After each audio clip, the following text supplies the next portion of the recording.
officiellement au nom de l'Université de Fribourg. Je suis ravie de vous accueillir dans cette belle salle du Nouveau Monde pour ce café scientifique sur le Fribourg colonial. Un petit titre un petit peu provocateur, ça marche d'ailleurs, puisque vous êtes là. J'aimerais quand même, pour certains d'entre vous qui n'êtes encore peut-être jamais venus au café scientifique, rappeler l'esprit des discussions qu'on souhaite avoir ici. Il y a bien une scène et un public, mais l'idée c'est d'avoir des invités qui sont autour de cette table, qui ont étudié une question dans leur travail quotidien, dans leur recherche, dans leurs intérêts personnels et qui ont une expérience d'un certain sujet, soit cette question du colonialisme fribourgeois, on élargira certainement, mais ça ne veut pas dire pour nous que vous êtes moins spécialiste de cette question, c'est-à-dire que vous aussi, vous venez avec un certain bagage, que ce soit des questions, des interrogations, des anecdotes, des envies de partager quelque chose. Et ce café, ce n'est pas des spécialistes qui dialoguent devant vous entre eux et vous écoutez passivement. L'idée, c'est vraiment d'avoir un échange tous ensemble. J'ai coutume de dire que j'aime payer mon modérateur à ne rien faire. Je sais que Samuel Jordan n'aime pas trop rien faire, mais l'idée, c'est ça, ne le laissez pas trop parler. C'est votre café d'abord. Évidemment, tout ça dans un esprit de bienveillance et puis d'écoute, chacun d'entre nous. Et en fait, c'est la seule règle que nous avons ici, c'est que dès que j'aurai fini de parler, je me tairai et je serai votre bâton de parole. Donc, si vous souhaitez poser une question ou partager quelque chose avec les gens qui sont dans la salle, avec nos invités, vous me faites un petit signe, je viens me placer derrière vous. Samuel Jordan sait que c'est à votre tour de parler et puis je vous tends le micro et vous posez votre question, vous partagez votre histoire. Tout ça parce que, comme ça, on s'entend bien, on a le temps de se répondre les uns aux autres et puis on va souhaiter par cette même occasion la bienvenue aux gens qui nous suivent sur les réseaux sociaux ou sur le site internet de l'université. Eux aussi peuvent poser des questions par l'intermédiaire d'Ibrahim qui est là et qui relayera ces questions sur le fil Facebook de l'Uni, ou si vous n'aimez pas les réseaux sociaux, vous pouvez aussi m'envoyer des questions par SMS ou WhatsApp ou ce que vous voulez au 079 796 22 15. Je vous prie simplement de ne pas me téléphoner parce que je ne vais pas pouvoir vous répondre. C'est déjà arrivé. Voilà, je crois que j'ai tout dit. Maintenant, je cède. Non, encore une chose. Quand il n'y en a plus, il y en a encore. Quand le café sera fini, vous serez conviés à partager un apéritif. Donc, la discussion pourra se poursuivre de manière encore plus conviviale que dans cette salle. Cette fois, je me tais. Samuel Jordan, je te cède la parole. Voilà. Parfait, merci Farida. Peut-être qu'on peut mettre quelques chaises encore en réserve derrière s'il y a des retardataires. Voilà, éventuellement. Voilà, merci Farida. Bonsoir à vous, chers publics ici présents ou en ligne. Et bonsoir à vous, chers invités. Au nom de l'Université de Fribourg, organisatrice de cet événement, je vous souhaite la plus cordiale des bienvenues à ce café scientifique Fribourg colonial passé et présent. Donc nous avons 1h30 que nous aurons à partager ensemble. Je vais le séquencer ainsi. Je vais me permettre une petite introduction pour fixer un petit peu on dira le cadre du thème. Ensuite, je présenterai nos invités. Je commencerai à leur poser quelques questions. Et ensuite, à vous, vous êtes libre d'intervenir en tout moment, si vous le souhaitez. Voilà. Ce soir, nous attend une discussion d'une grande actualité et je m'en réjouis. On pourrait estimer que la ville et le canton de Fribourg se situent à 1000 lieues des méandres et soubresauts de l'histoire coloniale européenne. Comme on le sait, l'Helvétie n'a pas compté parmi les puissances coloniales. Pas vu, pas pris, serait-on donc tenté de dire. Et pourtant, Fribourg, comme ses villes voisines, porte aussi à sa manière cette histoire en elle. Une histoire faite d'appropriation de richesses et d'esclavage à large échelle. Une mémoire qui encore aujourd'hui ne passe pas et porte en elle de larges cicatrices. En premier lieu pour celles et ceux qui en ont été victimes, évidemment. Car ne l'oublions pas, si la Suisse n'a jamais à proprement dit possédé de territoire outre-mer, elle a longtemps entretenu, comme l'ont étudié les historiens, un esprit colonial et véhiculé des stéréotypes. L'histoire du colonialisme est en effet intimement liée aux théories du racisme. Et oui, celles-ci ont imaginé l'idée de race et de supériorité morale et intellectuelle de certains groupes sur d'autres pour légitimer et appuyer l'entreprise coloniale. Si les colonies d'hier ont laissé la place à d'autres rapports économiques, les expressions du racisme perdurent au quotidien et malmènent la cohésion sociale dans nos sociétés occidentales. Ce n'est donc pas un hasard si le mouvement de protestation Black Lives Matter, né en 2020 aux USA, a rapidement gagné la Suisse et Fribourg, rappelant qu'il y en a en la matière pas d'exception helvétique ni cantonale. Ce mouvement militant, on le verra, a contribué à ranimer le débat public en Suisse sur le rapport de notre pays face à son passé colonial et en particulier face aux questions de symboles de domination dans l'espace public. Il y a quelques années encore, personne ou presque ne se serait aventuré à disserter sur l'héritage colonial de Fribourg. La question se pose aujourd'hui et c'est tant mieux, car l'histoire est une matière vivante qui supporte mal la jachère et dont l'un des objectifs est d'éclairer le présent. Pourquoi les historiens s'intéressent-ils aujourd'hui davantage à l'histoire du colonialisme en Suisse?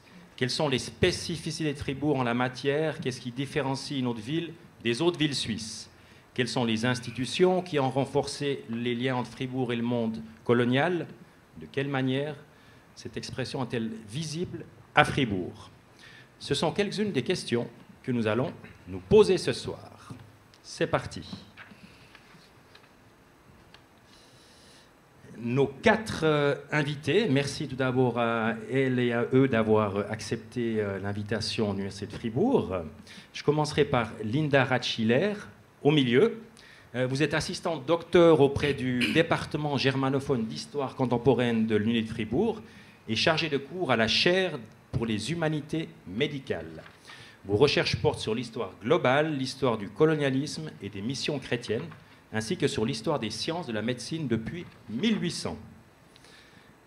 À ses côtés, Aurélie Yotégé, vous êtes politologue de formation et travaillez dans le domaine de la protection et la promotion de l'enfance et la jeunesse.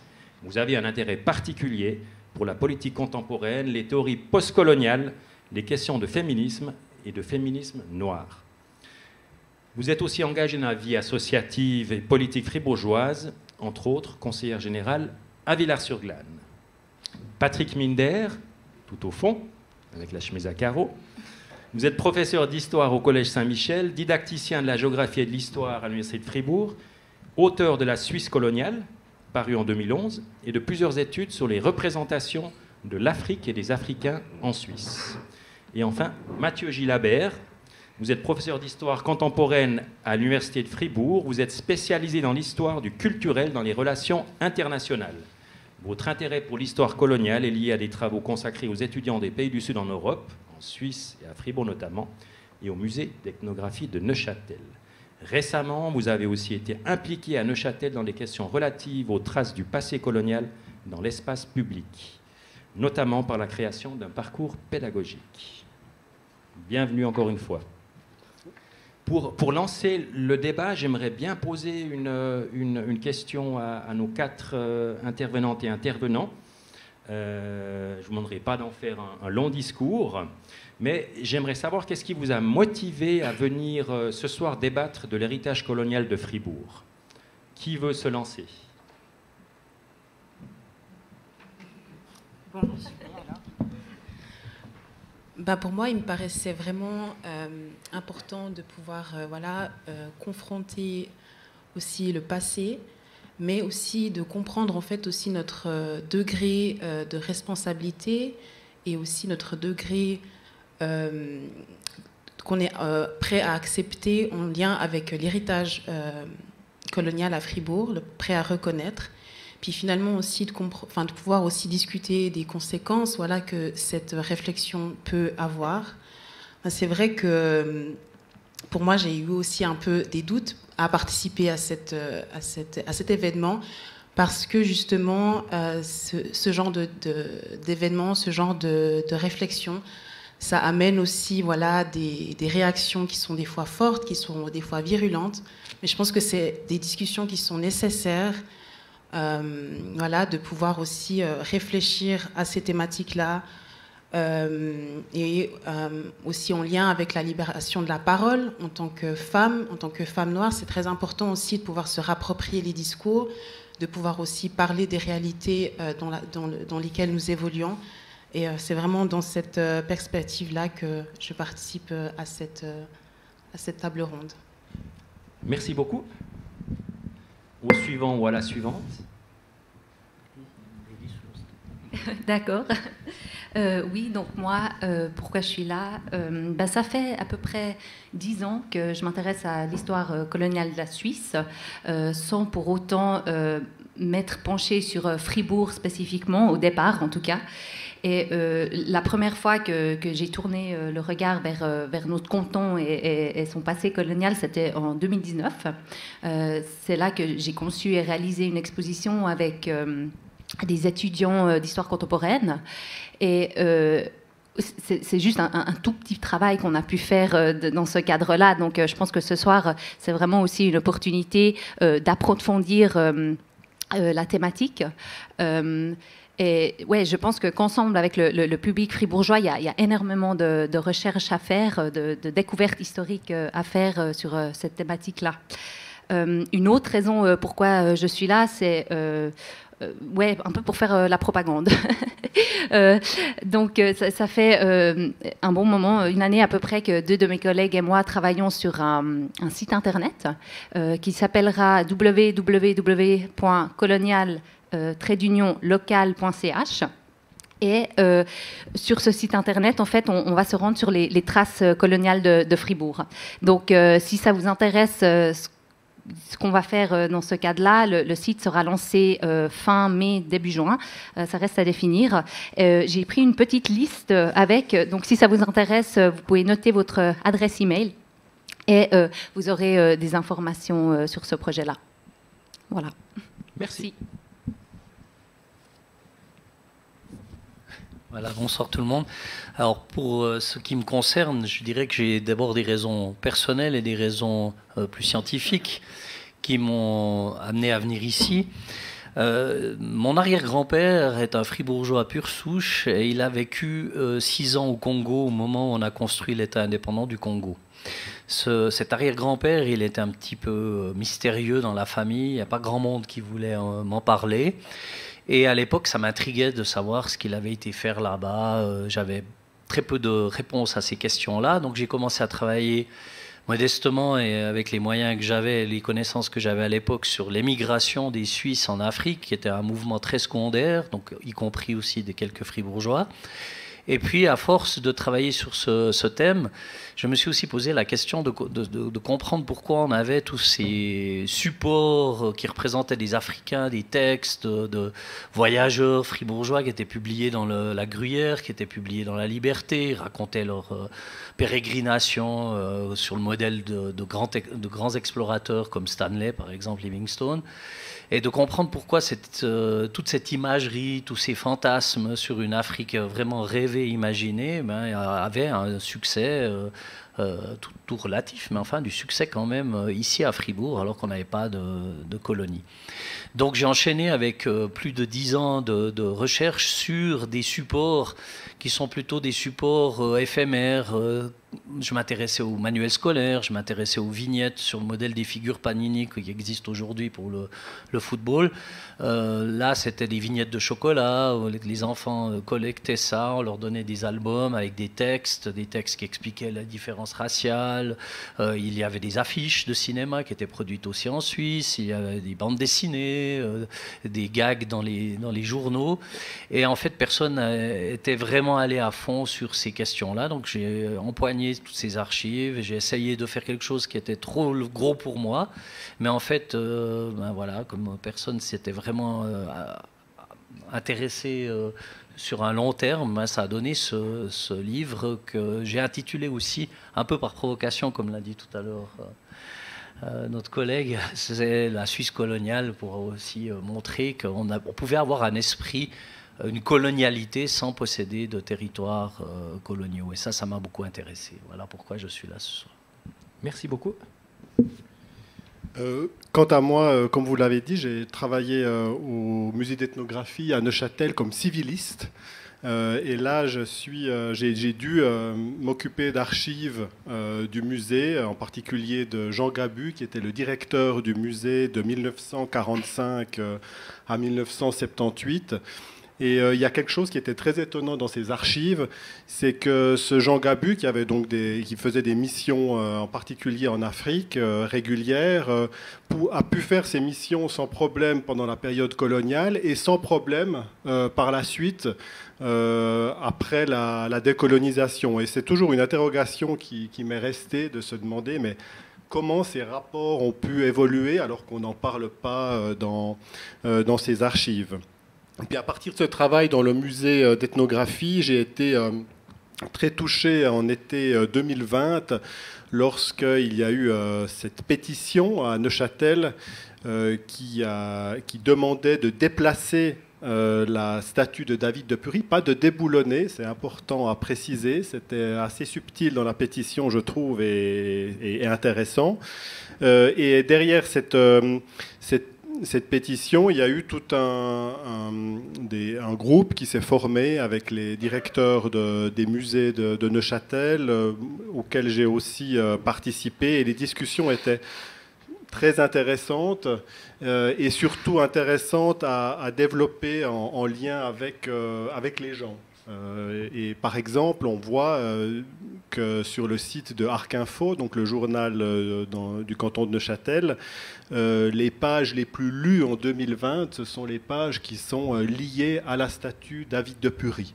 Donc il y a visiblement un intérêt à débattre, à discuter de ce passé, à voir aussi quelle est l'implication de ce passé sur aujourd'hui. Donc c'est pour ça que je suis très intéressé aussi à pouvoir dialoguer et discuter de ces questions-là ici. Merci beaucoup.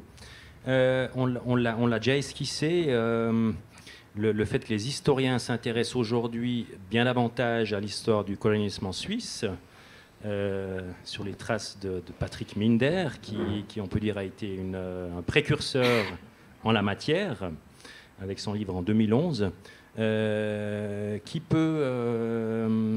Madame Ratschiller, pouvez-vous nous dire pourquoi les historiens sont aujourd'hui bien plus au taquet avec cette histoire-là? Merci.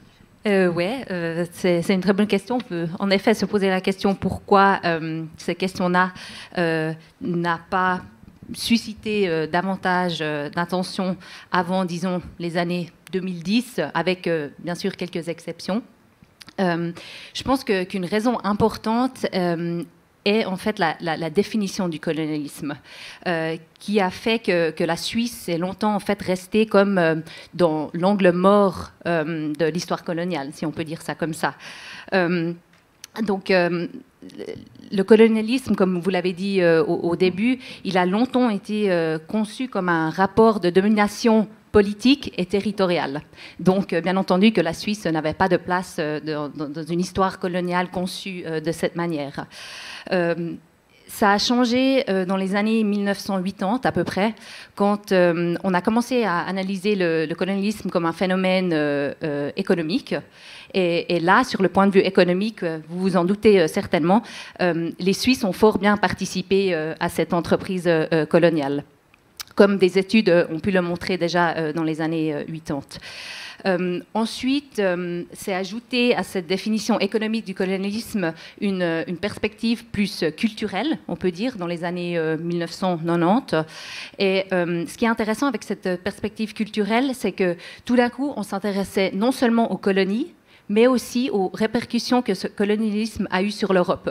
On s'intéressait à la circulation des savoirs, aux images et au quotidien aussi, notamment. Et ça a changé le regard sur les États qui n'étaient pas des empires coloniaux, comme la Suisse, justement. Et puis sont venues les études postcoloniales qui ont pu montrer que en fait, les traces de cette implication coloniale se ressentent jusqu'à aujourd'hui dans les notions de soi et de l'autre, dans le racisme que vous avez mentionné au début. Je dirais que ces approches postcoloniales, ils ont été reçues assez tardivement en Suisse. Un argument que j'ai lu que je trouvais assez convaincant est que en fait, la Suisse, dans les années 1990, était plus occupée avec son rôle durant la Deuxième Guerre mondiale, qui a pris très long aussi à être discuté en public. Et c'est pour ça que je pense que ça a pris un bon moment jusqu'à ce que ce genre de questions soient posées, autant dans les sciences historiques que par un public plus large. Voilà. Donc, on peut dire que ça fait depuis les années 2000-2010 que les ouvrages liés à l'histoire coloniale de la Suisse se sont multipliés. Et là, je pense par exemple à quelques ouvrages dans les années 2000 qui ont été publiés, qui présentaient les liens de la Suisse avec la traite des esclaves, par exemple. Donc, voilà, un petit aperçu historiographique. Mathieu Gilabert, vous voulez peut-être compléter? Non, peut-être juste pour peut-être dire ces études postcoloniales, en fait, enfin en tout cas comme moi je les comprends, l'idée c'est en fait que la colonisation a aussi colonisé les colonisateurs, et finalement que dans les sociétés colonisatrices, pour parler plus simplement l'Occident, on a aussi été colonisé par ce rapport de domination qui est issu de toutes les expériences, de toutes les interactions qu'il y a eu dans le monde colonial. Je rappelle les 3 C, qui est le commerce, la christianisation et la civilisation. Et à partir de toutes ces interactions, on a eu, comme Linda l'a très bien dit, de manière culturelle, des représentations de l'autre qui perdure jusqu'à nos jours. Et peut-être un élément aussi assez nouveau pour les historiens aujourd'hui, c'est d'arrêter de voir ou de moins voir la colonisation avec les lunettes du 21e ou du 20e siècle, c'est-à-dire une colonisation faite par des États. Il y a maintenant une lecture plus, on va dire transnationale, plus focalisé sur d'autres acteurs que les États. Et si on remonte au XVIIe siècle, avec vraiment cette expansion européenne, on voit que les États jouent finalement un rôle assez subalterne. Ce sont plutôt des compagnies marchandes qui jouent un rôle très important. Et même jusqu'à la fin du XIXe siècle, c'est souvent elles qui ouvrent les territoires, qui sont ensuite parfois repris par les États, mais ce sont des acteurs souvent privés qui engagent des personnes issues de n'importe quel pays, et finalement qu'on soit fribourgeois, neuchâtelois, ne joue quasiment aucun rôle. Par exemple, Charles Daniel de Meuron, un neuchâtelois qui a mené un régiment dans le monde colonial, a pu se battre pour la Compagnie hollandaise des Indes orientales, ensuite pour la couronne française, ensuite pour la couronne britannique, toujours avec les mêmes soldats, sans que ça pose véritablement problème du point de vue de son identité à lui. Et donc c'est de voir en fait la colonisation plutôt comme un phénomène d'expansion européenne, plutôt qu'un phénomène national, français, anglais. Et de ce point de vue-là, juste pour terminer, l'intérêt aussi de l'histoire coloniale suisse est intéressante pour l'histoire coloniale des grandes puissances, puisqu'elles ont une histoire aussi très centrée sur elles-mêmes, et de pouvoir voir que dans d'autres pays qui n'étaient pas coloniaux, il y avait des acteurs de la colonisation, permet aussi pour ces pays-là de revisiter cette histoire, leur histoire coloniale. Merci. Donc on l'a vu, un grand essor au niveau de l'envie de mieux comprendre au niveau historique. Aurélie Yotégé, est-ce que cette thématique doit aussi être empoignée au niveau politique ? Oui, je pense qu'elle doit aussi être empoignée au niveau politique, déjà à travers différentes institutions.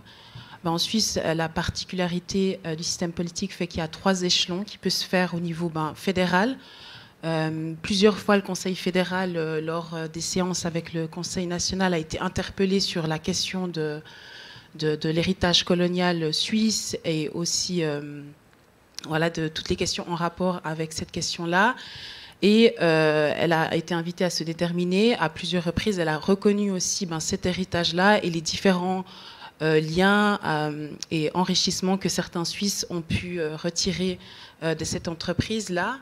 Et je pense aussi que c'est aussi au niveau national, là où on peut voir qu'il y a des programmes d'intégration cantonale où il y a des activités qui sont faites. Il y a aussi au niveau on peut aussi avoir une réflexion au niveau international et se poser des questions à savoir si, par exemple, la Suisse, elle pourrait participer davantage dans le Conseil des droits de l'homme, notamment dans des groupes de travail avec les descendants et victimes du colonialisme et de l'esclavagisme européen. Puis on voit bien que finalement, ça nous pousse vraiment à penser le rôle particulier que l'État peut avoir aussi, notamment est-ce qu'il y a besoin de visibiliser aussi ces mémoires collectives et puis comment elles peuvent être faites. Par exemple, est-ce que ce serait le rôle de l'école? Ça, on le verra peut-être un peu plus tard. Est-ce qu'il faut modifier les manuels scolaires, les manuels d'histoire? Et toutes ces questions-là, oui, moi je pense que la politique a vraiment un rôle important à jouer pour rendre au fait légitime cette mémoire-là, pour rendre légitime cette histoire-là qui est souvent très méconnue, qui est souvent abandonnée ou peu connue par le public de manière générale. Merci. Merci. On va revenir un petit peu en arrière avec Patrick Minder. Vous avez particulièrement étudié la question des os humains. Quelques chiffres, entre 1810 et 1940, on estime à 1,5 milliard environ le nombre de personnes qui ont assisté à des os humains qui mettaient en scène des populations du Sud, particulièrement africaines. 30 à 35 000 individus ont été exposés en Europe, aux États-Unis et au Japon, entre autres. Ces os humains ont aussi eu lieu en Suisse et à Fribourg. Est-ce que vous pouvez nous en dire un petit peu plus? Comment fonctionnaient ces entreprises? Alors on peut en dire quelque chose. Il y a peut-être au niveau national 2 événements qui sont importants à retenir. C'est l'exposition nationale suisse à Genève en 1896, qui a une particularité supplémentaire, c'est qu'on crée aussi un village suisse. On va être la seule nation à fabriquer un village miniature à partir de moulages de maisons typiques des différents cantons, qu'on réduit parfois, à l'exception de quelques masos valaisans, fabrique une fausse montagne qui a l'originalité d'être une copie du Salève, qui n'est pas suisse, mais c'est pas grave, avec une cascade, avec tout un troupeau, des gardiens de troupeaux qui sont aussi fribourgeois, qui vivent en permanence pendant les 6 mois de l'exposition. Et puis on a un parc de plaisance qui est une sorte de Luna Park de l'époque, très visuel, où on a beaucoup d'attractions. C'est le premier automate. Vous pouvez acheter un éventail, par exemple, en glissant une pièce de 2 francs à l'époque, et vous recevez un automate, donc quelque chose d'assez fantastique. Du water toboggan, des sortes de funiculaires miniatures. On a des reliefs, et puis on a au milieu de ce parc de plaisance un village africain. Ce village africain va accueillir en fait une troupe. Et je pense que là, c'est une chose importante pour ce type de village, de comprendre qu'on a monté une sorte de business auquel on donne une couleur scientifique. C'est-à-dire qu'on va dire à des médecins, à des ethnologues, à des anthropologues suisses, dans les lieux où ces personnes sont exhibées, de donner des conférences. On va même mettre dans les annonces « Venez voir les Africains à telle et telle date ». C'est recommandé par tel et tel médecin, tel et tel scientifique. Donc on a une sorte de confusion entre science et business. Il faut savoir que ces troupes sont souvent issues de la même région. Pour vous donner le deuxième exemple, c'est le comptoir suisse à Lausanne en 1925. Le petit garçon qui est exhibé en 1896, qui s'appelle Mamadou Seck, qui vient du Sénégal, c'est le chef de la troupe en 1925 à Lausanne. Donc on a une sorte de circulation de familles, de tribus dans toute l'Europe. On s'arrange bien sûr de faire venir des gens des femmes qui sont enceintes, des enfants, enfin tout ça pour donner une sorte d'animation.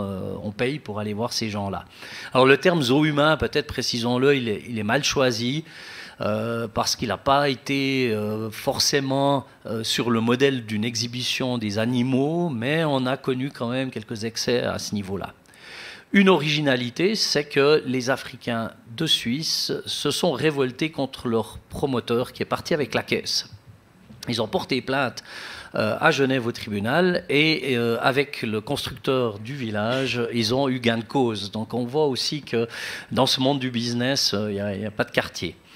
Et puis on a bien sûr eu quelques exhibitions à Fribourg dont les traces sont très très ténues. On les trouve dans les annonces, notamment de certains bistrotiers qui font venir 1 ou 2 serveurs d'Afrique et qui mentionnent ça dans le journal en disant venez vous faire servir. Notamment, on va en citer un, c'est la Schweizerhalle, voilà, qui est, semble-t-il, haut lieu de l'exhibition privée de ce type-là. On a dû avoir 2 ou 3 villages de taille plus petite qui ont circulé à Payerne, à Fribourg aussi, à Tivoli, c'est-à-dire dans la zone de la poste principale voisine d'ici.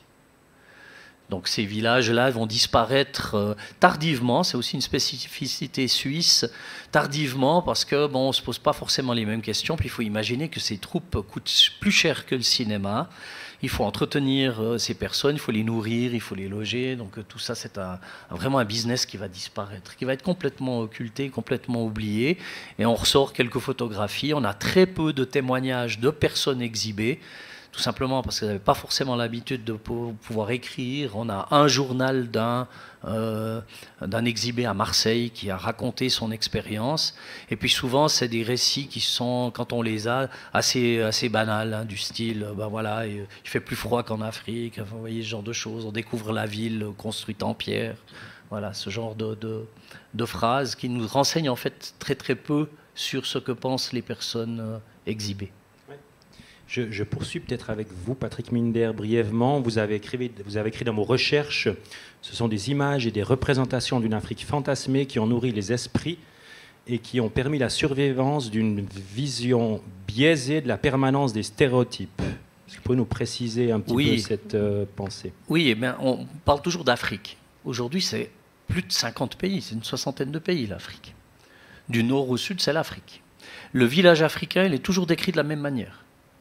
C'est une sorte de décor qui est posé, donc on va raconter les maisons construites avec des branchages, avec du pisé, on va décrire la végétation luxuriante, bien sûr les personnes qui vont en voyage ou en exploration vont insister sur le côté dangereux, frémissant de leur pérégrination sur place.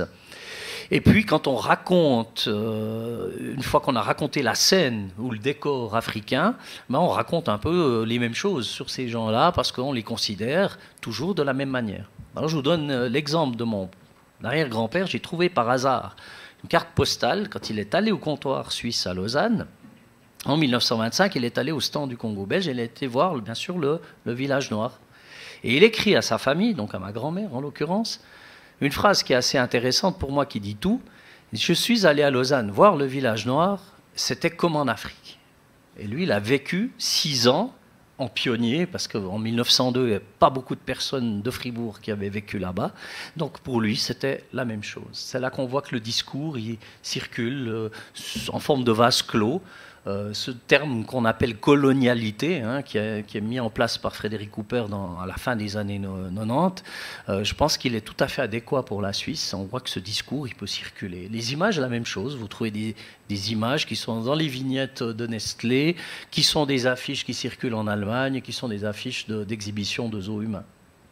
C'est toujours la même image. Merci. Avant de replonger dans l'histoire fribourgeoise, j'aimerais encore poser une question à Aurélie Yotégé. On le sait, la science a démontré que le concept de race n'a aucune légitimité. Vous dites pourtant que les effets de cette catégorie sociale continuent d'exercer une influence durable sur les personnes racisées et non blanches. Est-ce que vous pouvez nous en dire un petit peu plus? Ben oui, pour moi c'est vraiment cette idée que publiquement, dans les discours et aussi institutionnellement avec les lois, on ne peut pas avoir de propos dits racistes, mais on va voir que va se développer un racisme sans race. On ne peut plus nommer certaines caractéristiques et justifier une hiérarchie entre les personnes, mais par contre les effets de cette catégorisation sur les gens va continuer en fait. Et c'est un peu un concept qui est, c'est pas un peu, c'est un concept qui est anglophone, qui parle de raceless. Et là, on a vraiment cette idée qu'il y a vraiment un espèce de désir collectif vraiment de se débarrasser de l'histoire de la race, que le racisme c'est quelque chose qui est derrière nous, qui n'a plus de réalité aujourd'hui parce qu'on a des lois qui protègent contre le racisme, et du coup lorsque des personnes vont subir le racisme ou des actes racistes, on va finalement souvent minimiser leurs propos, ou bien minimiser ou bien nier leur réalité. Donc il y a vraiment ce désir dans les sphères institutionnelles, mais aussi dans les débats et dans les relations avec les autres, de cette manière de ne plus évoquer la race. Et finalement, on a ce concept-là qui émerge de racisme sans race, et finalement, que cette différence qui se base sur la race, j'aime bien dire que le concept de race, il n'est pas scientifiquement légitime, mais c'est une catégorisation qui sert à comprendre les rapports de domination et de pouvoir qui sont toujours actuels aujourd'hui et qui continuent aussi à avoir des comportements qui sont inappropriés ou des comportements basés sur cette catégorie de race. Donc il y a vraiment une espèce un peu d'ambivalence entre présence et absence. On nomme plus la race, on l'évoque vraiment plus sur le plan verbal et textuel, même visuel. Et du coup, ça devient très très difficile aussi de pouvoir lutter contre, puisque ça n'existe pas ou ça n'existe plus ou c'est dans le passé.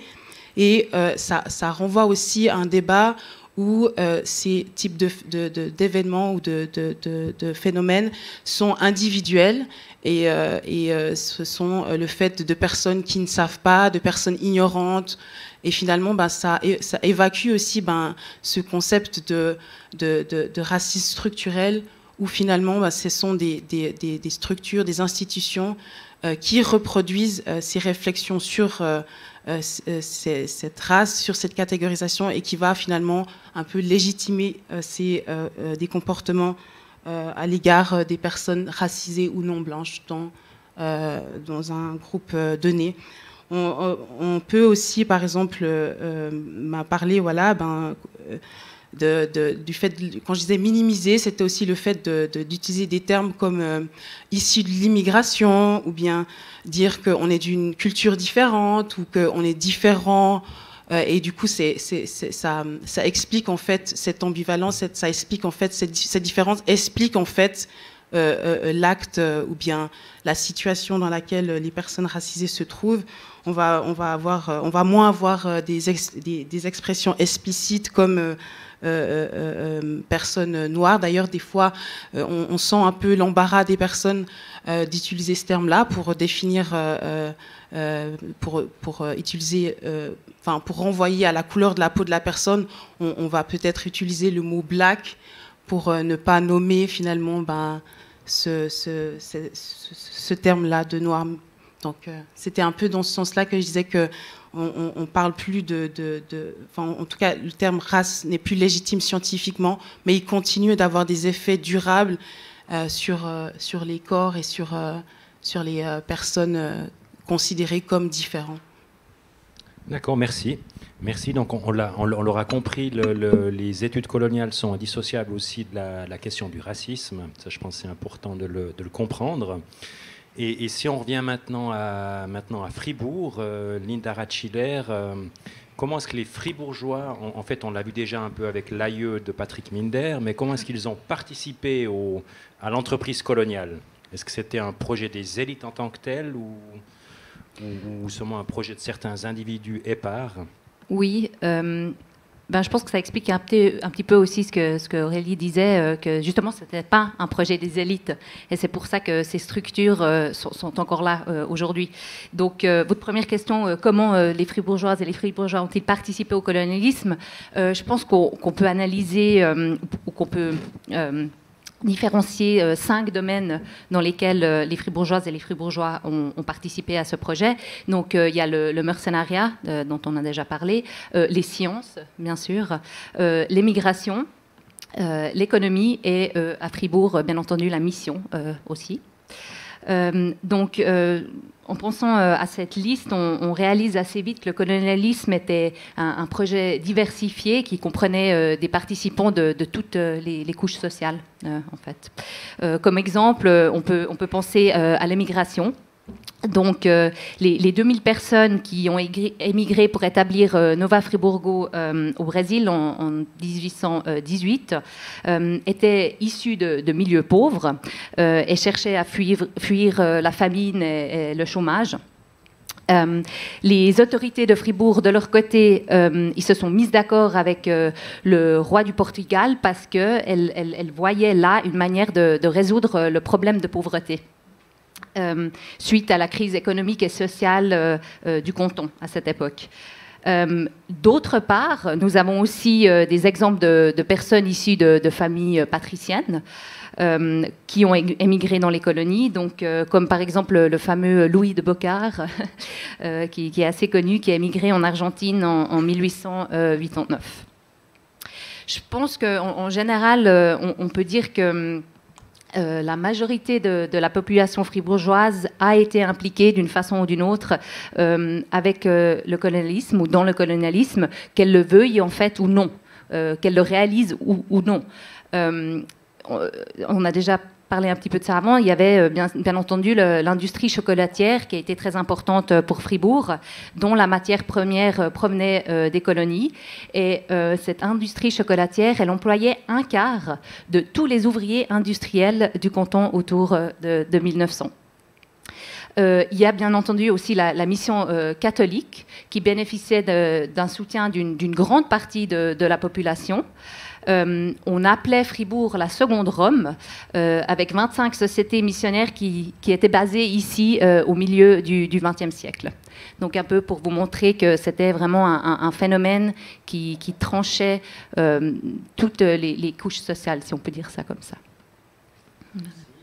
Mathieu Gilabert, en complément de ce qu'on vient d'entendre, est-ce qu'on peut dire...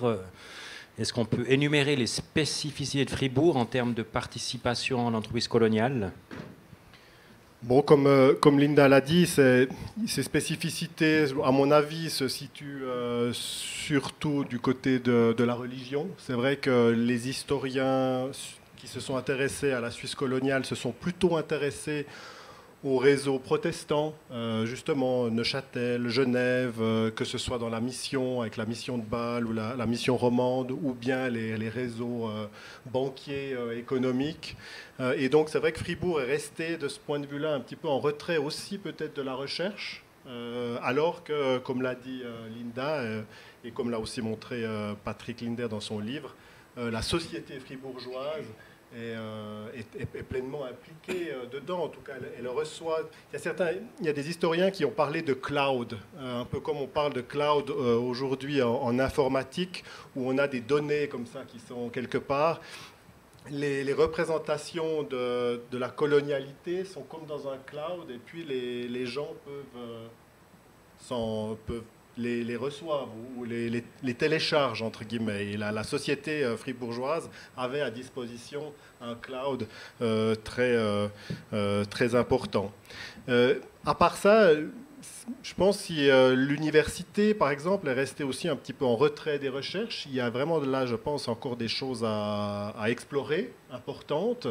Il y a des collections ethnographiques qui ont été ramenés, en particulier à partir des années 30, avec des missionnaires, explorateurs, ethnologues, comme le père Schmidt de Vienne, ou Hölker, aussi un Autrichien, qui ont ramené ensuite des collections qui se trouvent dans le canton de Fribourg aujourd'hui, et qui mériteraient là aussi d'être plus analysé, plus expliqué sur les origines.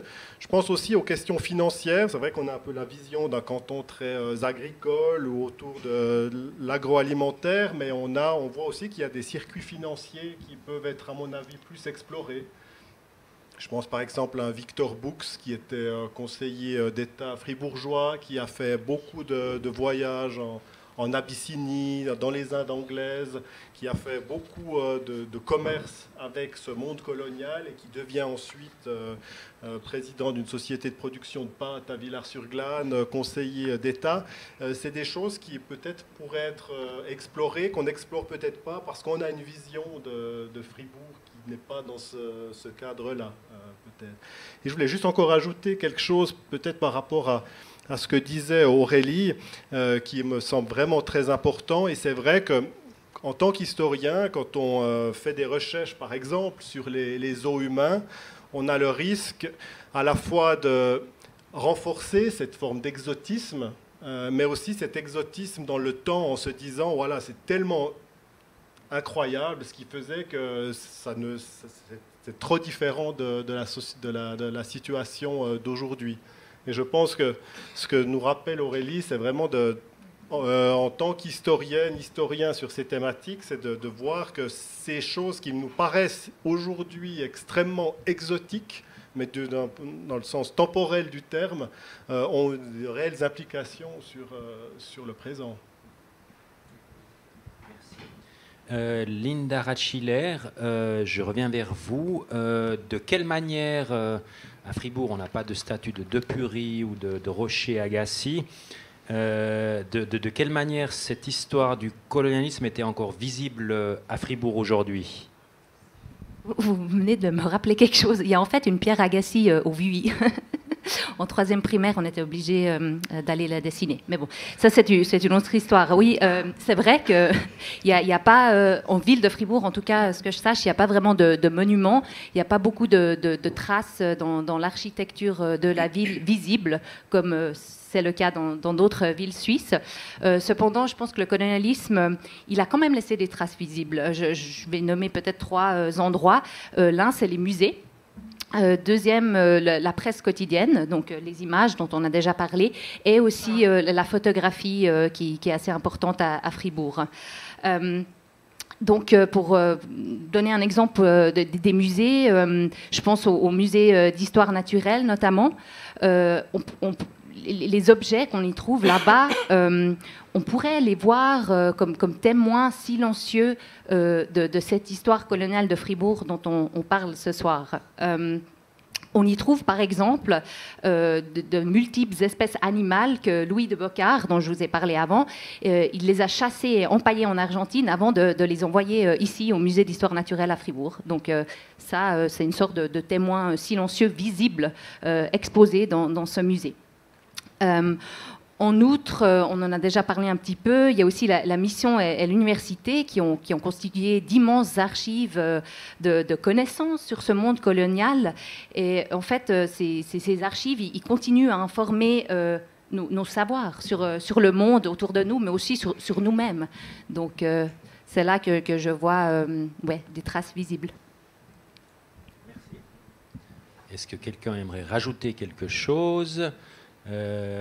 Comme il est déjà bientôt 7 heures, est-ce qu'il y a des questions dans le public? Bienvenue.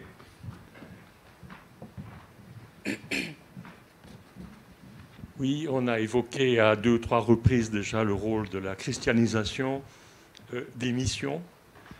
Et ce n'est pas indifférent qu'on évoque cette question pour Fribourg, où on s'est peut-être plus illustré dans le domaine religieux que dans le domaine économique. Mais n'empêche que, quant aux traces qui ont pu être laissées par ces missions, j'ai le souvenir d'avoir découvert l'Afrique au travers d'une petite revue qui devait s'appeler Le Courrier africain, édité par je ne sais plus quelle catégorie de missionnaires. Et cette vision était quand même assez particulière, parce que l'Afrique, c'était quoi? C'était des âmes, quand tout allait bien encore, et des âmes à sauver.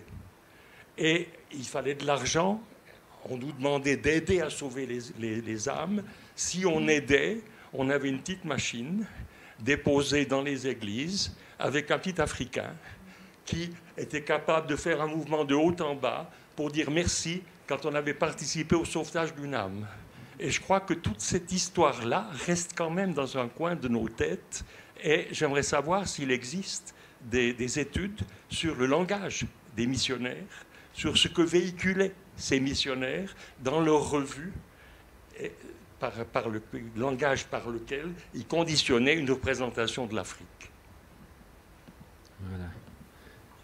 Je crois que Patrick, vous aviez étudié un petit peu ces revues, donc vous pourriez nous en dire plus. Pour reprendre plusieurs exemples, ce que vous mentionnez, la pièce, on l'appelle dans l'émission protestante le sou du Zambèze. C'est un mécanisme de contrepoids quand la pièce tombe, la tête bouge. Vous en trouvez encore.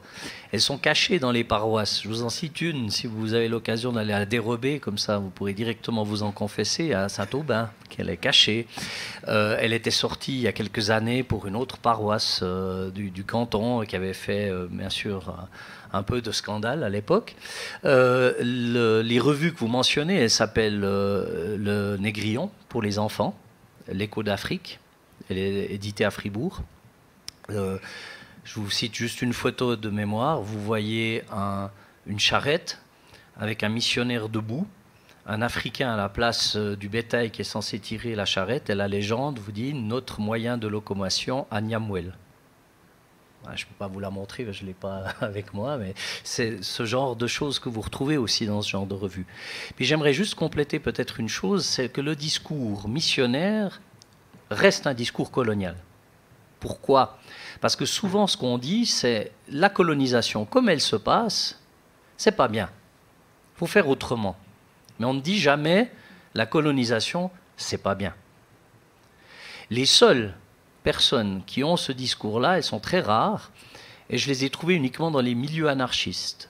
Donc des penseurs hétérodoxes, des éditoriaux de journalistes vraiment isolés qui se posent ces questions-là. Et de temps en temps, un voyageur qui avait prévu de travailler en Afrique pour un État colonial et qui se rend compte, une fois qu'il est arrivé sur place, que c'est la catastrophe. Le problème, c'est quand ils reviennent et qu'ils essayent de témoigner, leur témoignage est entièrement noyé dans le discours dominant. Donc c'est des voix qu'on n'entend pas. Voilà ce que je peux dire sur ce discours missionnaire. Alors des études, je pense qu'il y a bien sûr des études sur les missions. Il y a beaucoup d'études qui sont faites sur la mission romande. Vous avez encore un bâtiment à Bâle, les Basler Mission, où vous avez une institution qui existe depuis 1815 et qui a travaillé plus alors en Inde ou dans d'autres régions du monde qu'en Afrique, mais aussi. On a eu quelques religieuses, on a des capucins aussi qui éditent des cartes postales, mais comme je vous l'ai dit, c'est souvent ce genre de discours qui se propage. Sur les missions, vous voulez encore dire quelque chose ? Oui, juste pour compléter peut-être aussi, c'est aussi, je pense que la vision de la mission a aussi beaucoup changé ces dernières 10 années. Donc longtemps, c'était un domaine, l'histoire des missions, c'était un domaine de la théologie, qui a bien entendu une autre vision des choses que les historiennes et les historiens. Et il y a vraiment eu un mouvement ces dernières années d'analyser les missions avec le même genre de questions, enfin avec des approches postcoloniales aussi, par exemple. Et je pense que ce qui est important de voir, c'est comme le disait Patrick Minder, c'est que les missions extra-européennes, elles sont impensables sans le cadre colonial. Les deux vont ensemble. En même temps, pour les États, les empires coloniaux, les missions ont été très importantes. Donc c'est vraiment une relation qui est appréciée des deux côtés, on peut le dire comme ça. Et en même temps, il ne faut pas oublier, comme monsieur le disait dans le public, qu'il y a bien entendu une logique propre dans la mission chrétienne. Et il y a à certains endroits, de temps en temps, la résistance à la ségrégation, par exemple, parce que pour gagner des âmes, on ne peut pas être trop loin des gens qu'on aimerait convaincre. Il y a aussi la résistance aux expropriations, de temps en temps, au travail d'esclaves, etc. Mais c'est ponctuel et les missionnaires savent très bien qu'ils sont dépendants de ce système colonial et non seulement au niveau infrastructure, mais comme le disait Patrick Minder, ils portent en eux cette logique qu'il dit qu'il faut aller sauver ces pauvres âmes en Afrique, en Asie, etc. Et je pense qu'un point intéressant aussi, c'est de se poser la question est-ce que ce langage existe-t-il encore aujourd'hui? Donc, quand on pense à la charité, à la solidarité, etc., c'est c'est des questions qui restent importantes aujourd'hui, même si beaucoup de missions ne s'appellent plus forcément comme ça. Voilà. Merci. Est-ce qu'il y a d'autres questions? Oui, monsieur. Pardon. Moi, je m'imagine que le but des recherches que vous faites et la science que vous faites, c'est clarifier un peu les stéréotypes qu'il y a chez nous ou les injustices qu'on a fait et tout ça. Je comprends. Mais de l'autre côté, je me dis, c'est bien nécessaire ce que vous faites, mais de l'autre côté, il y a le danger pour moi de perpétuer des stéréotypes en racontant. Ça veut dire on raconte comment c'était faux, mais en même temps, on a les stéréotypes dans la tête. Et là, je me demande si ce n'est pas nécessaire de faire en même temps des autres recherches sur l'Afrique moderne. Ça veut dire pour donner une autre impression d'une société qui est là avec l'Internet. Beaucoup de jeunes en Afrique ont développé beaucoup de choses qui sont extraordinaires et on ne parle pas de ça. Et pour ne pas reproduire toujours les stéréotypes des victimes, il faut connaître mieux l'Afrique d'aujourd'hui. Et là, je me dis, c'est aussi peut-être nécessaire de faire ça en même temps des recherches là-dessus et nous confronter avec les jeunes d'aujourd'hui qui sont merveilleux. Est-ce que quelqu'un veut réagir à cette réflexion? Oui, c'est aussi un peu ce que je disais avec cette forme d'exotisme de ces zoos humains qu'on montre. Il y a ce risque aussi de rester accroché à cette image-là. Et c'est vrai que quand on parle de Fribourg colonial ou post-colonial, en fait, ça implique énormément de recherches différentes, parce qu'on a cette recherche sur quel est l'impact sur notre société à nous et notre rapport à l'altérité. Mais il y a aussi, et ça commence aussi à se mettre en place, c'est d'essayer de faire des recherches sur comment cette expansion coloniale a été reçue et vécue. Et donc ça implique aussi une plus grande collaboration avec des chercheurs de l'ancien monde colonial qui font aussi eux-mêmes des recherches très intéressantes, mais qui doivent être connectées avec ce qu'on fait ici. Et évidemment, mais on est de toute façon avec des questions du présent dans ces questions ici. Mais effectivement, il ne faut pas rester croché dans le passé. Oui. Moi, j'aimerais rajouter quelque chose. Je pense que c'est vrai qu'il ne faut pas, pour reprendre les termes utilisés, être croché dans le passé, mais c'est important, je pense, de toujours aussi avoir cette compréhension du passé pour comprendre ce qui se passe actuellement. Et je pense que les recherches qu'on fait actuellement sont importantes et elles peuvent être aussi orientées d'une autre façon, comme ça a été déjà dit, en ayant des récits différents, en ayant des récits des personnes qui ont été marquées par ces représentations raciales. Et c'est très important de pouvoir aussi rendre ce savoir-là scientifique, rendre ce savoir-là légitime. Et je pense que je pense que c'est aussi important, c'est vrai que ça peut renforcer des rapports, mais c'est pour pouvoir comprendre les rapports actuels, qu'ils ont pris de nouvelles formes, des rapports de pouvoir actuels, il faut pouvoir aussi comprendre les processus qui ont conduit à la situation actuelle. Et c'était ça que je voulais dire. Merci. Oui, alors Patrick, je voulais juste demander les villages africains qu'il y a eu au début du XXe siècle. Je comprends tout à fait l'espèce de supériorité des Européens. Mais dans ce contexte, comment expliques-tu le village suisse? Je vais essayer de synthétiser. Au départ, des gens ont pensé que ces villages étaient en concurrence. Mais les archives ne disent pas ça. Il y a eu un gros problème autour des années 1890 parce qu'une exposition d'agriculture devait se tenir à Berne. Et Genève avait postulé pour l'exposition nationale suisse, ce qui fait que cette exposition d'agriculture a été annulée.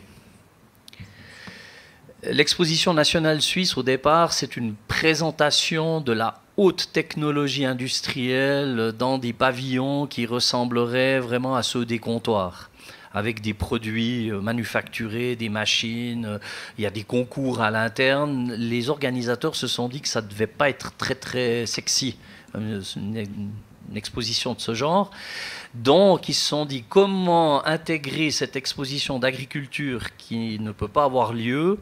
Et c'est là qu'il y a eu l'idée du village suisse. Mais où c'est original, c'est qu'on est la seule nation vraiment du monde occidental à avoir fabriqué un village suisse. Nous qui sommes suisses, on sait très bien qu'un village suisse, ça n'existe pas. Il y a un village gruyérien, broyard, éventuellement valaisan ou valaisan. Enfin, vous voyez toutes les nuances possibles.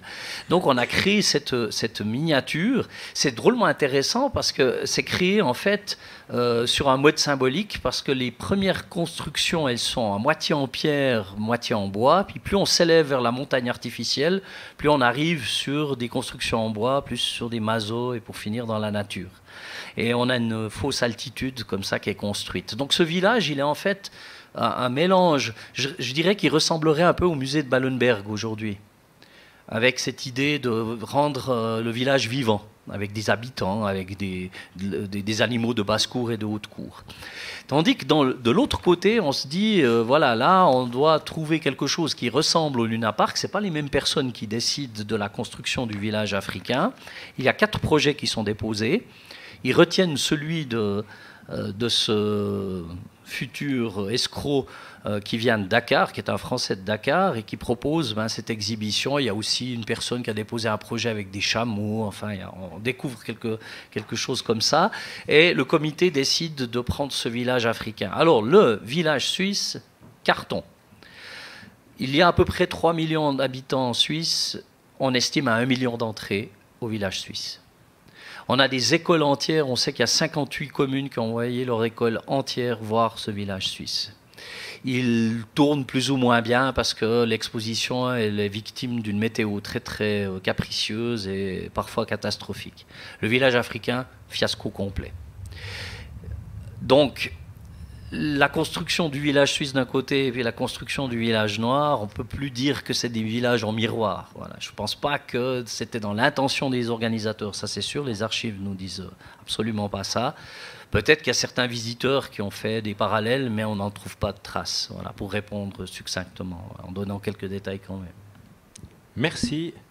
Je crois qu'il y avait encore une question au fond, si je ne me trompe pas. Ou... Oui, là-bas.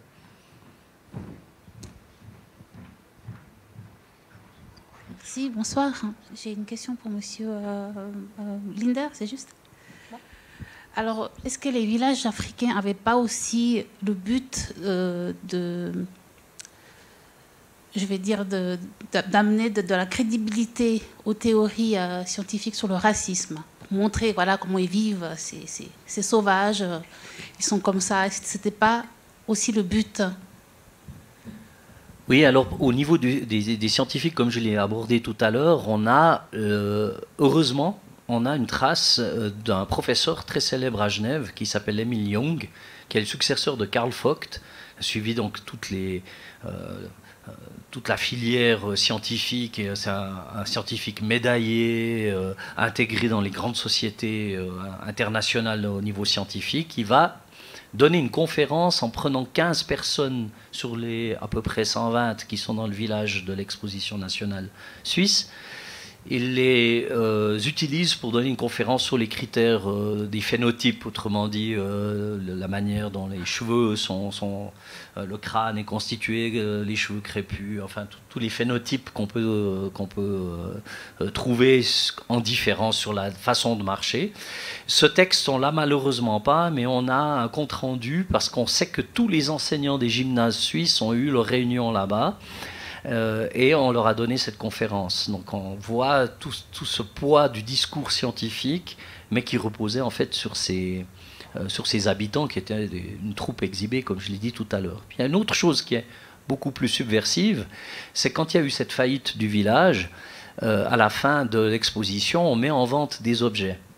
Il y en a 140 qui sont mis en vente. Ces 140 objets constituent une partie de la collection du musée d'ethnographie de Genève. Et si vous regardez l'étiquetage de ces objets, c'est franchement du comique, parce que vous apprenez que ces objets viennent de 48 pays africains différents, alors que cette troupe, elle vient toutes du Sénégal, puisqu'on a les noms des personnes, on sait avec les passeports où elles sont arrivées. Donc on peut imaginer les scientifiques qui ont travaillé sur ces objets qui ont été mis aux enchères après l'exhibition de l'exposition nationale. Je pense qu'il y a quelques ethnographes qui devraient bien vérifier les sources, parce que il y a dû avoir des textes voilà, en utilisant ce matériel-là qui est déjà mal parti dans la recherche scientifique. Oui. Donc c'est clair qu'il y a un enjeu là. Oui. Les deux ont y gagné. Hein. Les deux ont y gagné, le business et la science à l'époque. J'ai encore une autre question, je pense, à poser à toutes et tous les intervenants. Est-ce que vous pensez quoi du fait qu'il y a autant d'ONG encore aujourd'hui en Afrique? Est-ce que ça ne perpétue pas un petit peu encore ce colonialisme? Est-ce qu'il n'y a pas encore un petit peu derrière des enjeux aussi pour toujours montrer la supériorité aussi de l'Occident ou des Blancs, hein? Je vais parler comme ça, j'ai rien contre personne aussi. Et qu'est-ce que vous en pensez? Parce que vous êtes bien d'accord que la Suisse, chaque année, a un budget énorme pour l'aide au développement, notamment en Afrique. Ça fait quand même pas mal d'années et ça fait quand même pas mal de développement qu'on ne voit pas encore partout. Mais je fais encore une petite parenthèse par rapport à la dame qui a dit au fond, c'est vrai qu'il faut commencer à montrer des images plus positives de l'Afrique parce qu'il y a des changements. Mais malheureusement, encore à travers certaines ONG, on voit toujours des affiches où il y a toujours l'enfant noir avec une assiette vide. Est-ce que ça mène une réaction? Allez. Oui, je pense que le problème, c'est justement qu'on n'a pas d'image différenciée. C'est ça le problème. Je pense qu'en soi, la solidarité n'est pas le problème. Le problème, c'est les images qu'on perpétue et qu'il y a très peu de différenciation dans le discours public. Merci. Oui. Je voudrais juste compléter pour la Croix-Rouge. Les deux cofondateurs de la Croix-Rouge, Gustave Moignet, premier consul de l'État indépendant du Congo après celui des États-Unis à être reconnu. Et l'autre fondateur, Henri Dunant, a eu des colonies en Algérie. Voilà. Donc l'humanitaire, sur ces fonds baptismaux, c'est pas toujours dénué d'enjeux. Merci. Si nous revenons à un niveau plus local, Mathieu Gilabert, vous avez participé aux réflexions en cours à Neuchâtel. Vous avez déjà mentionné l'épisode de la statue de Depury. Est-ce qu'on peut comparer Fribourg à Neuchâtel? Et est-ce que vous pouvez nous parler un petit peu de la réflexion qui a eu cours à Neuchâtel? Oui, bon, il y a d'importantes différences, même si, comme on l'a dit, toute la Suisse est d'une certaine manière touchée par le colonialisme. À Neuchâtel, il y a eu en fait, donc il y a eu cette pétition en 2020 pour demander le déplacement de cette statue ou l'effacement de la statue de l'espace public. C'est en fait une pétition qui vient après plusieurs étapes et plusieurs phases que Neuchâtel a connues. Il y a eu par exemple des débats autour de l'espace Louis Agassiz, à l'université de Neuchâtel, qui a été rebaptisé espace Thilo Frey. Et à chaque fois, il y a eu des débats assez importants dans la société. Et cette pétition sur Depury a suscité, comme je l'ai dit, beaucoup de réactions. les autorités communales ont réagi aussi assez fortement, dans le sens où il y a eu une prise de conscience et puis des initiatives qui ont été développées. Alors il y en a 3 principales. Il y a un parcours pédagogique à destination d'abord d'un jeune public qui est en train d'être mis sur pied. Il y a un concours artistique pour amener des artistes à essayer de dialoguer avec cette statue. Donc cette statue va rester en place, mais elle va être accompagnée de démarches artistiques, en particulier sur ces thématiques, et une plaque va être bientôt placée sur le piédestal de la statue pour expliquer qui était David de Purie. Donc il y a eu pas mal de démarches qui ont été entreprises suite à cette pétition. À Fribourg, il ne me semble pas qu'il y a des précédents comme à Neuchâtel, même si on peut voir quelques parallèles. Hein. On a parlé du chocolat, il y a le chocolat Suchard à Neuchâtel, le chocolat Villard à Fribourg. Donc il y a des économies finalement qui sont différentes en grande partie, mais qui peuvent se retrouver. On a ces phénomènes d'explorateurs du côté de Neuchâtel, notamment autour de cette société de géographie qui va ramener beaucoup d'écrits sur des voyages, et puis aussi à Fribourg, on en a parlé de certains, comme Louis de Bocard, autour de l'Institut Anthropos à l'université de Fribourg, où il y a aussi cette façon, par l'exploration, de prendre un contrôle sur le monde colonial, un contrôle symbolique en nommant des choses, en nommant des végétaux, en nommant des lieux géographiques. C'est toujours, ça participe aussi à ces mécanismes. Mais sinon, j'ai pas connaissance pour l'instant de pétitions en attente du côté de Fribourg. On verra ce que l'avenir nous réserve. Moi, j'ai envie de rebondir un peu sur ce qui est dit. C'est vrai qu'à Fribourg, il n'y a pas matériellement des statues comme dans d'autres cantons, comme on l'a vu jusqu'à maintenant, mais on peut aussi s'intéresser au nom des rues aussi. Je pense qu'on a parlé d'Henri Dunant. Moi, j'ai habité toute mon enfance à Auchenberg. Et pour prendre le bus, à chaque fois, je devais aller à Henri Dunant. J'ai habité à avenue Jean-Marie Musy 14 aussi. Donc, monsieur Jean-Marie Musy. Je pense que ça soulève aussi des questions sur ce qu'on reconnaît, qu'est-ce qu'on célèbre dans l'espace public. Vraiment, est-ce que c'est nécessaire d'avoir maintenant des nouvelles mémoires collectives en tant que citoyens, des mémoires collectives qui sont valorisantes pour toutes et pour toutes. Je le dis aussi au féminin parce que souvent aussi c'est la célébration de personnalités militaires, d'hommes, de diplomates dans l'espace public, a aussi souvent marginalisé, exclu les femmes dans l'espace public. Et ça, c'est aussi quelque chose qui est important à soulever. D'ailleurs, un fait qui était intéressant à voir ces dernières années où des noms de rues ont été féminisés à Fribourg aussi. Donc on voit aussi que l'espace public est aussi un espace où on peut décider de célébrer des mémoires qui sont aussi différentes de ce qu'on a actuellement. Et ça renvoie aussi à toutes ces questions de symboles, de pouvoir et de puissance.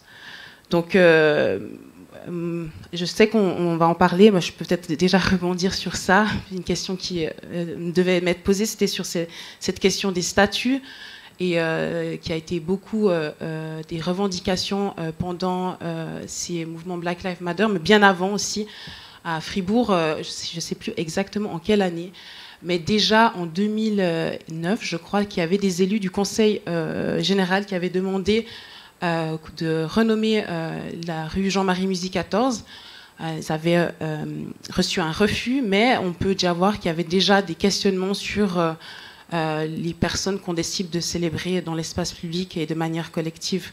Donc je pense que c'est vraiment intéressant, voilà, de pouvoir se poser ces questions et un peu de sortir dans cette ambivalence gardée ou bien déboulonnée, mais vraiment de pouvoir se questionner. Et on est dans un pays aussi démocratique, donc ça permet aussi d'enrichir le débat et puis de pouvoir aussi réfléchir à qu'est-ce qu'on fait de ces vestiges-là.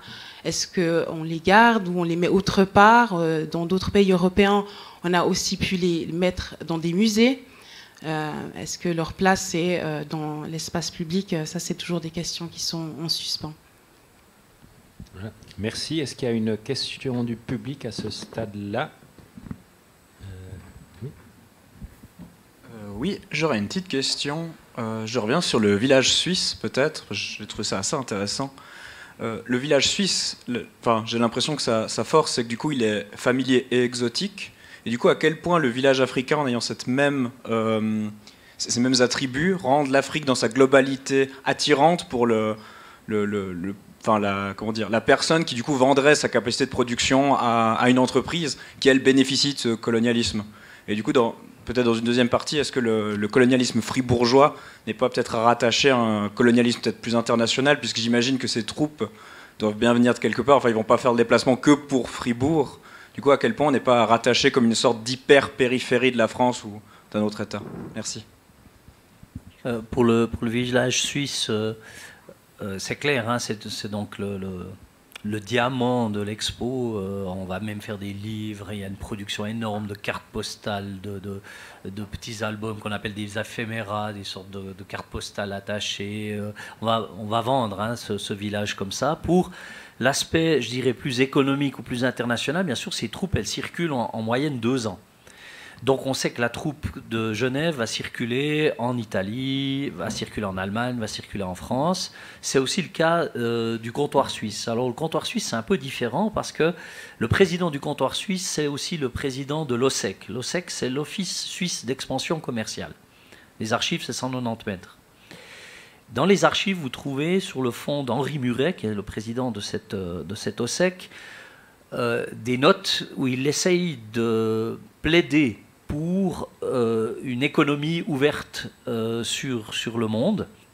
Et pourquoi il fait ce village-là à Lausanne? Parce que le but, c'est de submerger le visiteur à la fois par des stands qui montrent du coton, des produits bruts, mais aussi par le cinéma. Donc il y a tout un cinéma colonial qui est mis en place. On a plus ou moins le programme, mais on ne sait pas vraiment les titres des films, parce que pour des questions de droit, on trichait un peu, on changeait le nom du film, donc on ne sait pas exactement lequel était projeté. Et puis on a en plus ce village. Donc en fait, le visiteur ou l'industriel qui veut participer à cette démarche-là, il doit être subjugué, il doit être en fait complètement submergé par une vague publicitaire et se dire que oui, c'est ça l'avenir, je dois investir là-dedans et y aller. C'est le 6e comptoir, la première fois qu'il se déroule à Beaulieu, et c'est la première exposition de produits coloniaux. C'est la dernière aussi. Ça n'a pas dû bien marcher. Merci. Peut-être juste pour revenir, une question aussi pour Patrick. Si je ne me trompe pas, à l'Expo nationale à Genève en 1896, il n'y avait pas aussi une halle avec des machines juste à côté du village suisse? Alors, c'est pas juste à côté parce qu'il y a le pont avec la rivière qu'il faut franchir. Le village, il est vraiment à l'extérieur. Le village suisse. Voilà, l'expo, elle a la forme du losange de Plainpalais, pour les personnes qui connaissent Plainpalais. La forme est gardée, c'est là le pavillon d'entrée principal. Pour le village suisse, il est derrière. Il y a encore la rue du village suisse d'ailleurs. Mais c'est juste pour comprendre la logique. Donc on rentre dans le village suisse, on passe sur le pont et après... Non. On rentre dans l'exposition, on achète un billet spécial pour arriver au fond de l'exposition pour le village suisse, puis on achète un autre billet pour aller au parc de plaisance qui est situé sur la nouvelle ligne de tramway, puis on met de l'électricité pour la première fois. Mais oui, mais ce qui m'intéressait justement, c'était la relation entre ce village suisse et les machines suisses. Parce que ce que je reconnais un petit peu là-dedans, c'est en fait, quand on voit le village suisse et qu'après on voit la halle des machines, on peut se dire « Ouh, waouh, le progrès, ça c'est les Suisses ». Tandis que le village africain, c'est le village africain. Donc peut-être que là, il y a quelque chose... bon, après, peut-être c'est la vision d'aujourd'hui, mais j'ai l'impression que là, il y a quand même une histoire ou une distance qui se fait au niveau temporaire, enfin, cette notion du progrès. Alors, je pense qu'effectivement, entrer dans l'expo et aller au village suisse, c'est à peu près les mêmes démarches, parce qu'on reste dans le même espace. Quand on va au Luna Park, on va pour autre chose. Puis il ne faut pas oublier qu'il n'y a pas que des Africains, il y a aussi une troupe de danseuses javanaises. Il y a aussi 2 femmes qui dansent au café-concert égyptien. Et on a conservé le film du défilé qui est présenté d'ailleurs à la Reine du Portugal. C'est un des tout premiers films Lumière du défilé des Africains et des danseuses du concert égyptien. Voilà, parce que le promoteur était aussi le promoteur du système cinématographique qui venait d'être inventé. Voilà. Merci. On l'a vu avec Neuchâtel où voilà, les autorités ont décidé de prendre le taureau par les cornes. C'est le cas aussi dans les villes de Genève, Zurich et Berne, où il y a des initiatives publiques pour réfléchir à la mémoire coloniale. À Fribourg, ce n'est pas encore le cas. Vraiment, qu'est-ce que ça veut dire? Est-ce que ça veut dire que voilà, le passé colonial de Fribourg est moins important que les autres villes? Ou est-ce que ça veut dire autre chose? Qui souhaiterait répondre?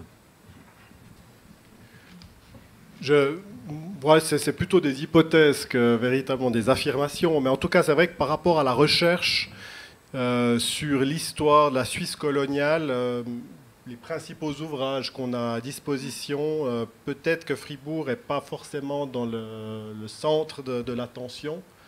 Notamment parce qu'il y a eu beaucoup de recherches, comme je l'ai dit, sur ces réseaux protestants, que ce soit des réseaux financiers, des réseaux missionnaires, des liens avec la colonisation en particulier française. Donc peut-être de ce point de vue-là, Fribourg est en deçà. Et peut-être aussi ce qu'a dit avant Linda, c'est que l'histoire missionnaire, parce que c'est clair que c'est un aspect très important des relations entre Fribourg et le monde colonial, l'histoire missionnaire est restée fortement liée à la théologie et c'est plutôt récemment, il y a encore aujourd'hui des recherches qui sont menées sur une histoire missionnaire, je dirais plus culturelle dans le sens où on voit tout ce que ça a pu apporter en termes de représentation de l'eau, de construction de l'altérité. Donc c'est en lien avec en tout cas les recherches historiques, ça explique qu'à Fribourg, on se soit moins posé de questions. Il y a aussi, par rapport aux musées, les musées ethnographiques, ça fait quelque temps quand même qu'ils ont été montrés du doigt et ils mènent des réflexions, notamment en Suisse, à Neuchâtel, Bâle et Genève.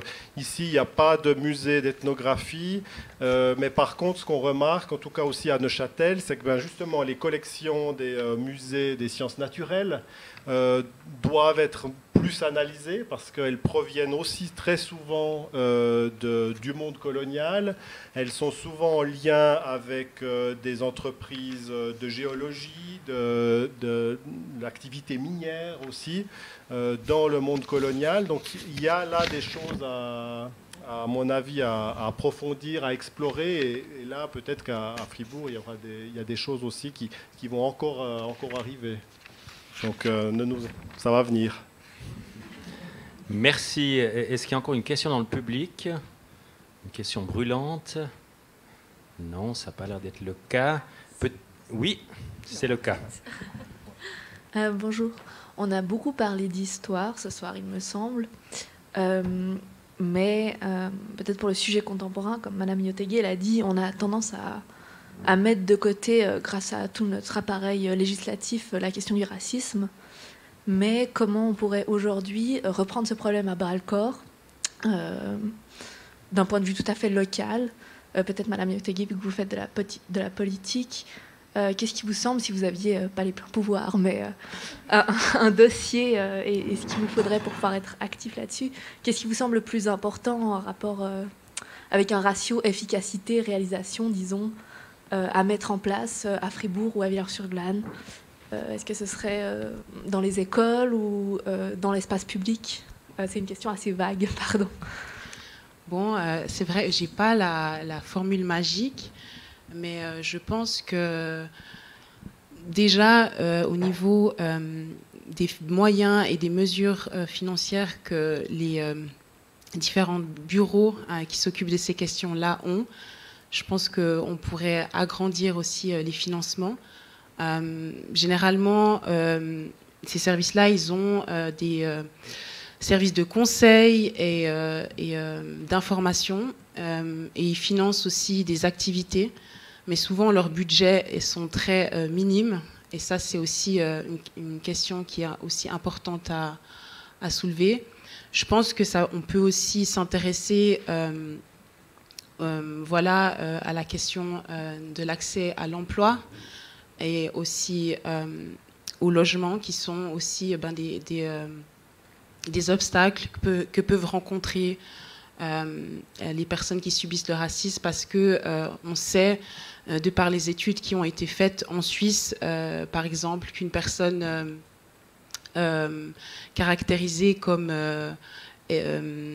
non suisse va devoir postuler, enfin en tout cas va avoir 18% à peu près moins de chances d'être appelé à un entretien, ou va devoir postuler 30% de plus qu'une personne suisse et blanche. Donc je pense qu'il y a des efforts qui peuvent être faits dans le recrutement, notamment par exemple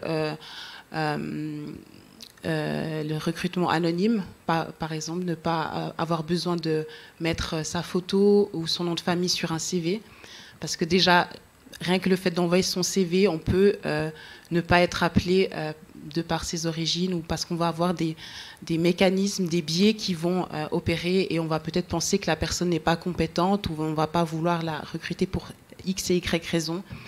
Et aussi au logement, on voit aussi à Fribourg, par exemple, que il y a aussi une réflexion à faire aussi sur la manière dont est répartie les populations.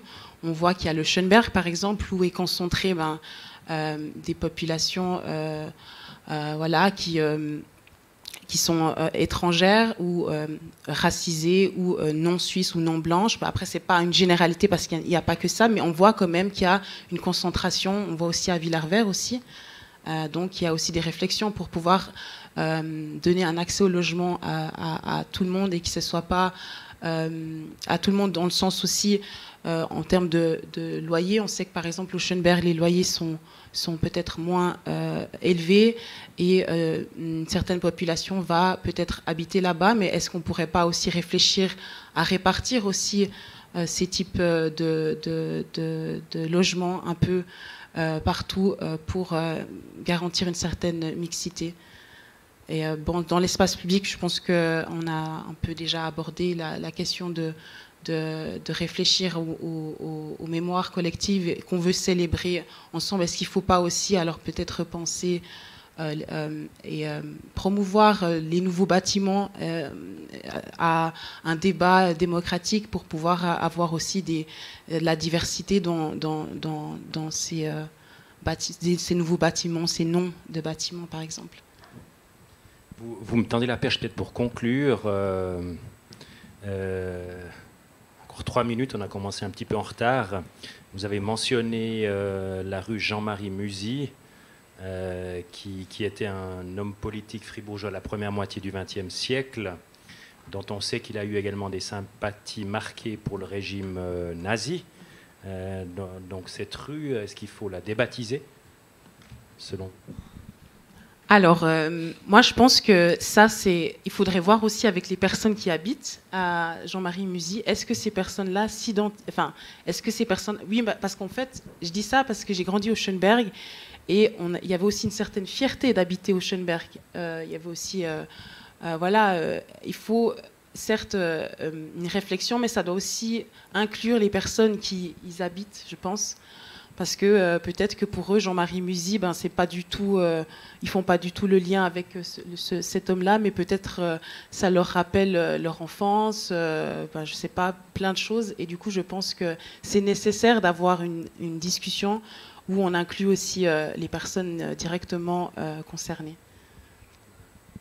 Est-ce qu'il y a d'autres avis sur la question parmi les historiens?